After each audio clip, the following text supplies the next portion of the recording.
이야 3장 1절에서 7절까지입니다. 우리 같이 한 목소리로 함께 읽겠습니다. 유다의 여호사밧 왕 18째 해에 아합의 아들 여호람이 사마리아에서 이스라엘을 12해 동안 다스리니라. 그가 여호와 보시기에 악을 행하였으나 그의 부모와 같이 하지는 아니하였으니 이는 그가 그의 아버지가 만든 바알의 주상을 없이 하였음이라. 그러나 그가 느밧의 아들 여로보암이 이스라엘에게 범하게 한 그 죄를 따라 행하고 떠나지 아니하였더라. 모압 왕 메사는 양을 치는 자라. 새끼양 10만 마리의 털과 수양 10만 마리의 털을 이스라엘 왕에게 바치더니 아합이 죽은 후에 모압 왕이 이스라엘 왕을 배반한지라. 그때에 여호람 왕이 사마리아에서 나가 온 이스라엘을 둘러보고 또 가서 유다의 왕 여호사밧에게 사신을 보내 이르되 모압 왕이 나를 배반하였으니 당신은 나와 함께 가서 모압을 치시겠느냐 하니 그가 이르되 내가 올라가리이다. 나는 당신과 같고 내 백성은 당신의 백성과 같고 내 말들도 당신의 말들과 같으니이다 하는지라. 아멘. 바로 앞에 본문이 이제 엘리사가 사마리아로 돌아와 있는 내용이 있었습니다. 그러니까 지금 아합의 아들 여호람에 대한 소개가 나오는데 아합 당시에는 엘리야가 있었고 이제 여호람 왕일 때에는 이제 엘리사가 사마리아에서 선지자 직분을 감당하고 있습니다. 그러니까 오늘 우리가 보고 있는 이 본문은 바로 앞에서 이 사마리아로 돌아와 있는, 즉 자신의 사명지로 돌아와 선지자 직분을 감당하고 있는 엘리사를 우리가 의식하고 있어야 합니다. 오늘 본문을 보면 우리가 관계에 대해서 교훈을 얻을 수 있을 것 같습니다. 여호람을 중심으로 해서 지금 이 3장 우리가 읽은 본문에는 엘리사가 나타나 있지 않습니다만 지금 여호람이 통치하고 있는 그 이스라엘의 수도인 사마리아에는 엘리사가 있고 여호람이 있습니다.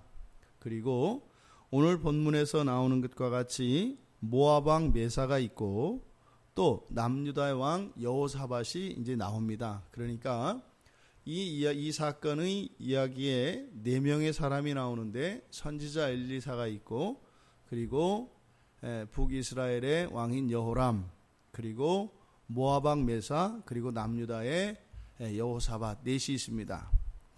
지금 이 4명의 사람 물론 이제 전부 다 왕이고 이제 선지자입니다만 그 관계가 어떠한 관계인가?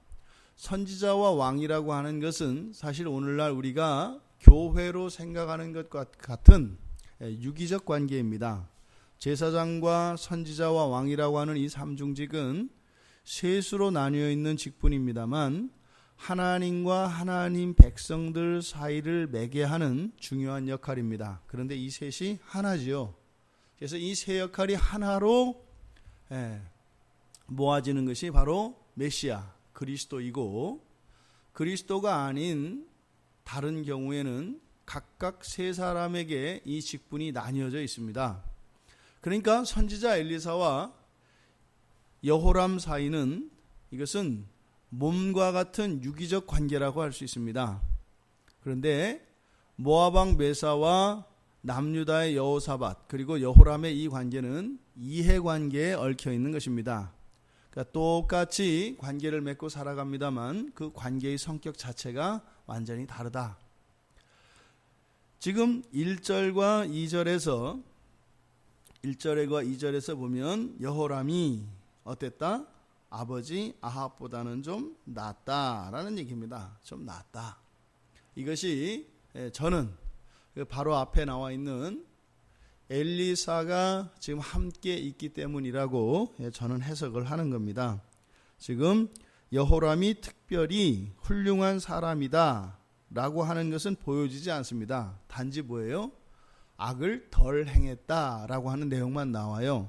왜냐하면 3절에서 여호람 자체가 그렇게 뭐 의로운 사람이었다, 의로운 사람은 아니었다라고 하는 내용을 분명하게 3절에서 못 받고 있기 때문입니다. 그래서 여로보암이 이스라엘에게 범하게 했던 그 죄에서는 떠나지 않았다. 뭐예요? 다 도찐개찐이었다 이 말입니다. 그런데 그래도 여호람이 아합보다는 낫다. 왜요? 그 이유를 저는 바로 선지자 엘리사가 사마리아에 돌아와 자신의 사명의 자리에 있었기 때문에, 그래서 어찌 보면 엘리사에 의해서 여호람이 아버지 아합이 저질렀을 그 죄를 똑같이 저지를 수밖에 없었지만 선지자 엘리사로 인하여 그 죄를 범하지 않을 수 있었다라고 보는 것입니다. 이게 바로 뭐예요? 유기적 관계 안에서 나타나는 그런 일들입니다. 신약에서도 교회를 몸의 지체로 설명을 합니다. 우리가 예수 그리스도 안에서 한 지체가 되었지요. 그래서 이 유기적 관계로 나타나는 교회, 즉 지체와 몸의 관계로 나타내는 이 성도는 항상 서로 영향을 주고받습니다. 그러니까 좋은 영향, 나쁜 영향 다 받겠습니다만 지금 본문에서 나타나는 것은 어떤 거예요? 의로운 일, 선한 일을, 자기가 할 수 없었던 일을 누구에 의해서? 선지자 엘리야에 의해서 할 수 있었다는 겁니다. 그러니까요, 몸된 이 교회 안에, 즉 이 유기적 관계를 유지함으로써, 신앙 안에 유기적 관계를 유지함으로써 그 유익이 있다? 유익이 어떻다? 크다. 나 혼자서 감당할 수 없는 죄와 악으로부터 나를 지켜내게 하는 힘이 있다라는 겁니다. 그것을 지금 1절과 2절에서 설명을 하고 있다. 그럼에도 불구하고 여호람이 그렇게 여로보암이 저질렀던 그 죄에서는 떠나지 않았다라고 하는 것을 통해서 이 죄가 얼마나 집요한 것이고 끈질긴 것인지를 이 열왕기 저자는 기록하고 있습니다. 잠언 26장 11절에 보면 이렇게 그 죄를 똑같이 반복하는 그것을 미련한 것이라고 이야기를 합니다. 보통 우리가 신약에서도 신약 교리적으로 좀 이렇게 문제를 일으키는 동물이 누구라 그랬어요? 개라 그랬잖아요. 개가 너무 똑똑하고 이거는 뭐 사람보다 나은 것 같이 보일 때도 있고 그래서 개는 실제로 뭐 굉장히 충성스럽고 사람을 따른단 말이죠. 근데 성경에서 또 나타나는 이 개는 미련한 동물에 비유되어집니다. 잠언 26장 11절에 왜 개를 미련하다고 하냐면 토한 것을 다시 먹기 때문이라고 이야기를 해요. 개가 충성스럽죠. 하지만 그 주인에게 하는 그 일을 빼고 나머지 그 개의 생활을 보면 그 충성스러운 것 말고는 뭐예요? 미련한 짐승입니다. 그래서 어떻게 해요? 토한 것을 도로 먹는 개같이 이렇게 이야기를 합니다. 근데 이 미련하다라고 하는 이것이요, 없어지는 게 아닙니다. 사실은 이 미련하다라고 하는 것은 죄의 결과를 말하거든요. 그러니까 죄가 사라지지 않는 이상 이 미련한 것은 완전히 극복될 수는 없어요. 어느 정도냐? 그 잠언 27장 22절에 보면은요, 지금은 뭐 기계에서 곡식을 방아 찢습니다만 옛날에는 벼를 추수를 하면 갖다가 놓고 이제 방아를 찐단 말이죠. 껍질을 벗긴단 말입니다. 그런데 이 미련이라고 하는 것은 어떻다? 공의로 아무리 방아를 쪄도 그 미련의 뿌리는 벗겨지지 않는다 이렇게 얘기해요. 그러니까 그것은 사람의 노력이나 지식이나 그 어떠한 공로나 능력으로 벗겨낼 수 없는 것이 이 죄의 결과인 미련입니다. 우리들의 생활을 한번 생각해 보세요. 보통 우리들이 실수하고 실패하는 이유가 무엇이냐면 새로운 마음을 먹을 때가 있습니다. 내가 이런 것들은 잘못된 거니까 뭐 끊어야 되겠다. 뭐 예를 들어서 뭐 중독자나 이런 사람들 있잖아요. 이것을 내가 하지 말아야 되겠다. 그런데 이제 왜 그것을 실수하냐 하면은 그러한 어떤 습관들이나 악한 행동, 즉 반복되고 있는 그런 악한 행동, 그것 자체와 싸우려고 하니까 실패하는 겁니다. 그러니까 뭐예요?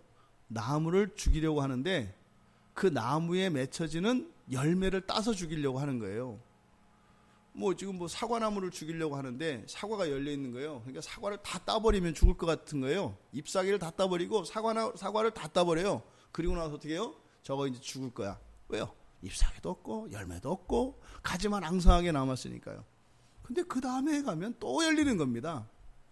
어떻게 해야 돼요? 우리가 그러한 그 미련한 것, 여기서 미련한 것으로 나타나는 것은 우리에게 있는 그런 악한 습관들과 죄된 생활 방식들, 이렇게 고착화되어 있는 그런 것들입니다. 근데 그것을 없애려고 하면 그 다음 뿌리를 잘라버려야 하는 것이죠. 그러니까 이런 행동들, 이러한 모든 행동들의 이유가 성경에서는 이런 걸 미련하기 때문이라고 하는구나. 그러니까 뭐예요? 이 미련의 문제예요. 그러니까 그걸 내가 하고 안 하고의 문제가 아니라 뭐 한 거예요? 내가 미련한 거구나. 개가 토한 것을 가서 그거를 다시 핥아 먹는 것처럼 이렇게 하는 것은 미련한 것이구나. 근데 그 미련한 것의 뿌리가 무엇이에요? 죄라 말입니다. 죄라고 하는 것은 나를 살리는 것이 아니라 나를 사망의 골짜기로 멸망으로 끌고 들어가는 것이 죄예요. 그래서 내가 미련한 상태로 계속 살 것인가 안 살 것인가를 고민하고, 또 이 미련을 일으키고 조장하는 결과하는 그 죄와의 싸움에서 하나님의 은혜를, 하나님께 도움을 청할 것인가 말 것인가를 결정해야 되는 것이지, 하나님께 도움을 구할 것인가 말 것인가를 결정하지도 않고, 또 이것의 원인이 되는 것은 미련한 것이어서 미련의 상태로 살 것인가 말 것인가, 내가 이렇게 하는 것은 좋고 나쁘고의 문제가 아니라 내가 미련한 자로 남을 것인가, 이제는 미련한 자에서 떠날 것인가를 고민하지 않고 단지 그것을 할까 말까를 고민했을 때는 이길 수가 없습니다. 내가 왜 이러는지 몰라 하면서 빠지게 되어 있다 이 말입니다. 그게 지금 여호람이 여기에서 나타나고 있는 거예요. 지금 그렇게 우상을 갖다가 다 부숴버리고 철폐했어요. 그러면요, 대단한 겁니다. 누누이 말씀드립니다만 절대군주라 그래서 그 어떤 시대도 눈치 보는 사람도 없고 자기 마음대로 할 수 있었던 시대는 없어요. 왕이라고 하는 자리는 스트레스가 많은 자리입니다. 항상 주변에는 반대하는 사람이 있고 방해하는 사람이 있고 늘 이 왕의 생각대로 못하게 하는 사람들이 항상 있어요. 어떤 경우에든지. 다른 사람들이 볼 때는 다 자기 마음대로 하는 것 같다고 하지만 정작 그 독재자 자신에게 있어서는 뭐예요? 자기 마음대로 자기 뜻대로 되는 게 하나도 되는 게 없다고 생각한다고요. 이게 왕의 자리입니다. 그랬던 여호람이 이때 당시에 우상이라고 하는 것은 뭐예요? 백성들과 국민들에게 유익한 겁니다. 왜요? 아니 더 부자가 되고 풍요로워지고 어려운 일들이 일어나지 않도록 주술적으로 구하는 행위인데 그게 왜 나쁜 것도 아닌데 왜 없애냐 말이에요. 그런데 여호람은 어떻게 했다? 더더군다나 바알의 주상이에요. 바알은 모든 풍요의 신입니다. 하늘의 신입니다. 근데 그 주상을 없앴다라는 것은 대단한 거예요. 그러니까 이것은 뭐예요? 바로 선지자 엘리사의 공로에 힘입은 것이고 그것으로 인해서 유익은 여호람이 누렸다. 그런데 근본적으로 이 사람이 바뀌지는 않았다. 마음이, 즉 그 중심이 하나님을 향하여 마음의 중심이 바뀐 것은 아니라는 거죠. 어쨌든 이 선지자와 왕의 관계는 어떤 관계다? 유기적인 관계다. 오늘날 교회와 같은 것이다. 그래서 이런 유기적 관계 안에 있으면 어떻게 한다? 서로에게 선을 끼치고 또 선한 영향력을 받게 되어 있다. 물론 거기에는 부정적인 것도 있지만 부정적인 것들은 그게 아니어도 어디에 있더라도 그런 부정적인 관계는 다 주고받는다. 그런데 교회와 세상의 차이점은 뭐예요? 이런 부정적인 영향이 없는 것이 있고 없고의 문제가 아니라 뭐다? 선한 영향력을 주고받고 이것이 세상과 다른 것이지 악한 것이 없는 게 이런 교회는 아니다라는 겁니다. 여전히 그 악은 있다. 하지만 어떻다? 선한 영향력이 계속 주입되어진다. 이게 잘못 생각하게 되면은 똑같네 뭐 이렇게 되는 거예요. 예, 주님이 오실 때까지는 어디나 똑같은 게 있어요. 뭐예요? 악을 끼친다고요. 그런데 교회가 세상과 다른 것은 악이 없는 것이 아니라 무엇이다? 선한 영향력을 끼치는 것이다. 세상에서는 그것이 없고 교회에서는 그게 있다라는 겁니다. 그리고 다음으로 나타나는 이제 모압 왕 메사와 그리고 남유다 여호사밧에 대해서 이야기가 나옵니다. 보니까 이 이해관계라는 것이 어떤 것인지, 흔히 말하는 신앙을 떠난 몸으로서의 지체로서의 관계가 아니라 그 이외에 맺어지는 모든 관계, 이것을 이해관계라고 할 수 있습니다. 이것이 얼마나 세옹지마 같은 것이고 정말 백일홍과 같은 것인지를 알게 합니다. 4절에 대한 설명해 보세요. 모압 왕 메사가 양을 치는 자인데 어쨌다? 이스라엘에게 무지 충성하던 자다, 이 얘기입니다. 4절에서 말하는 것은. 그러니까 뭐예요? 의리 있고 나를 사랑하고 나를 위하고 나를 위해서는 목숨도 바칠 수 있고 자기 자신보다 나를 더 생각하던 사람이다, 이런 얘기예요. 4절에서 말하고자 하는 것이 양 10만 마리의 털, 숫양 10만 마리의 털, 말이 10만 마리지 10만 마리를 세워놓고 그 털을 생각을 해보세요. 그러니까 여기서 보는 그 양이 어느 정도냐, 이걸 중요한 것이 아니라 뭐예요? 절대적으로 충성스럽고 절대적으로 의리가 있고 절대적으로 영원히 한편인 것 같았던 사람, 이렇게 얘기하는 거예요. 우리도 그런 사람들이 있습니다. 그런데 그 결과는 어떻게 해요? 5절에서 그러잖아요. 아합이 죽은 후에 반전이 되는 날이 온다는 거예요. 아합이 죽은 후에 모압 왕이 이스라엘 왕을 어떻게 했다? 배반하였다. 유기적 관계는요, 왼손이 아무리 제 기능을 못한다 하더라도 제가 오른팔로 왼손을 잘라내는 일 없습니다. 나를 치는 일이기 때문에 그래요. 이것은요, 신앙 안에서만 이런 관계가 있다는 거예요. 그 이외의 모든 관계에서는요, 언제든 배워낼 수 있습니다. 언제든 배워냅니다. 무상합니다. 그러니까 우리가 살면서 그런 일이 일어난다고 해서 새삼스럽게 놀랐어 이럴 필요가 없어요. 그런 일이 지금 안 일어나는 게 놀라운 거죠. 안 일어나는 게. 이야, 하나님이 살아계시구나. 어떻게 아직도 배반하지 않고 어떻게 사랑하고 믿어주지? 이게 하나님의 은혜인 거예요. 하나님의 은혜가 딱 거치면 어떻게 돼요? 이제 천봉에 서서 띠두르고 죽창 들고 나서는 거예요. 이게 세상의 이해관계입니다. 성경이 지금 그것을 이야기해주고 있어요. 그러니까 절대적인 우군인 것 같았던 이러한 모압 왕이 배반하였다. 그러니까 이제 여호람이 어떻게 해요? 또 옛날에는 또 여호람은 안 그랬겠어요? 이스라엘은 모압에 대해서 굉장히 우호적인 태도를 취했을 거 아니에요. 그런데 그렇게 바치던 곡물을 싹 거두어 버리니까 이제 어떻게 해요? 죽이겠다고 하잖아요. 여호람이 여호사밧을 찾아가서 모압 왕 저놈이 예전까지는 곡물을 바치더니 이제는 안 바쳐요. 이제는 죽여버려야 되겠어요. 나라를 쓸어버려야 되겠어요. 이게 세상에서 말하는 이해관계입니다. 우리들이 자꾸 이거를 인정하지 않으려고 하는데 신앙 안에서의 관계와 신앙 밖에서의 관계는 명확하게 차이가 납니다. 명확하게 차이가 납니다. 유기적 관계를 가지고 있는 이 신앙 안에서의 교회를 이루는 지체로서의 관계, 또 그것과는 상관없이 이해관계에 의해서 맺고 있는 이런 모든 관계에 대해서 우리들에게 바른 지식을 갖도록 성경은 오늘 우리들에게 가르쳐주고 있습니다. 여호와를 의지하기보다 사람을 의지하고 있는 것이 여호람입니다.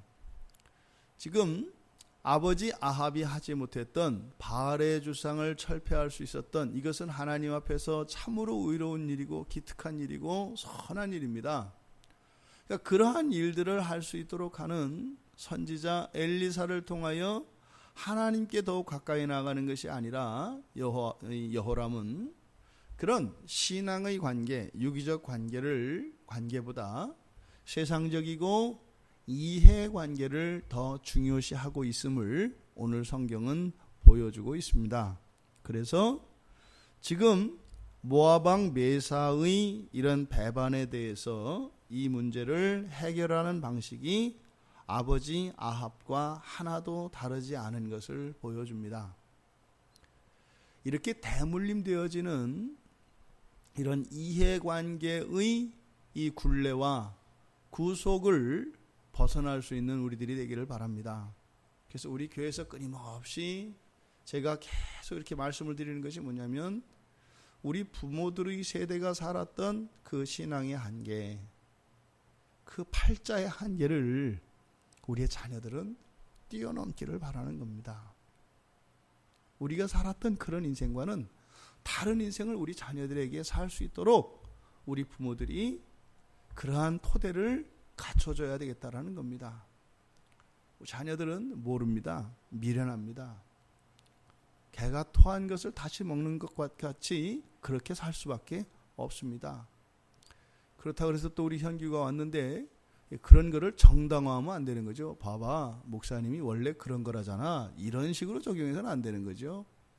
미련한 것을 알고 돌이켜 그동안에 했던 이런 잔소리들과 이게 잔소리가 아니라 나의 미련의 때를 벗겨주려고 하는 그냥 육친의 부모로서가 아니라 그리스도의 몸으로서 이 세상이 줄 수 없는 그러한 참된 생명을 주려고 하는 이거는 거룩한 신적인 그런 사랑이었구나.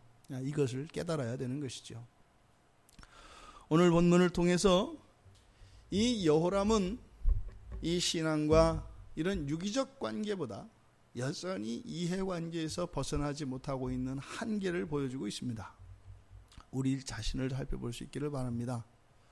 우리들 자신은 많은 사람들과 이런 관계를 맺으며 살아왔고 살아가고 있고 또 그렇게 살아갈 것입니다. 그런데 대부분 우리들의 이 마음과 생각은 어디에 쏠려 있다라는 거예요? 여호람과 같이 이런 이해관계 그리고 가변적이고 너무나 허무한 그러한 것에 영원한 가치를 두고 무게를 두고 살아가고 있다는 겁니다. 그 이유가 뭐라고요? 미련한 것이라고요. 우리의 삶 속에 있는 이런 미련함들이 무엇인지 한번 살펴봅시다. 그리고 우리가 맺고 있는 이런 관계, 그래서 정말 내가 그 영원한 관계인 우리 주 예수 그리스도, 나를 위해서 십자가에 죽어주신 그분과의 관계를 유지하고 심화시키기 위하여 내가 사용하는 시간은 얼마나 되며 노력과 이런 공로들은 얼마나 되는지 살펴볼 수 있기를 바랍니다. 언젠가 나를 배반하고 오히려 나를 이용하고 죽이려고 달려들 그러한 것들에 말도 안 되는 엉뚱한 믿음을 부여하며 마치 그것이 영원한 가치인 양 살아가고 있는 우리 자신들이 우리 스스로 깨달아지고 그러한 모습들이 발견될 수 있기를 바랍니다. 그래서 정말 후회 없는 그런 인생, 후회 없는 관계를 맺으며 그렇게 날마다 나를 구원하시기 위하여 당신의 모든 것을 내어주신 그 그리스도를 모든 것으로 사랑할 수 있는 우리 모두가 되기를 주님의 이름으로 축원드립니다. 하나님, 저희들의 삶 속에서 일어나는 이 모든 것들이 죄가 주는 미련함에서 비롯되는 것임을 다시 한번 깨닫게 되었습니다. 여호람에게 벗겨지지 않았던 그 미련함의 때가 저희들에게는 벗겨지는 은혜가 있기를 원합니다. 저희들의 일상 속에서 또한 저희들이 맺고 있는 모든 관계 속에서 그러한 미련함의 때가 벗겨지게 하여 주셔서 날마다 더 거룩하고 선하신 우리 주 예수 그리스도를 닮아가는 저희들이 될 수 있도록 은혜를 내려 주시옵소서. 하나님을 아는 일에 열심을 내게 하시고 하나님을 알아가는 그 일에 우리의 인생의 가치가 결정되어진다고 하는 이 놀라운 진리를 깨닫게 하여 주셔서 하나님을 알아가는 만큼 더욱 거룩하여지며 더욱 존귀하여져가는 그러한 인생의 의미가 깨달아질 수 있는 이 한날이 되게 하여 주시옵소서. 감사하며 예수님의 이름으로 기도드리옵나이다. 아멘.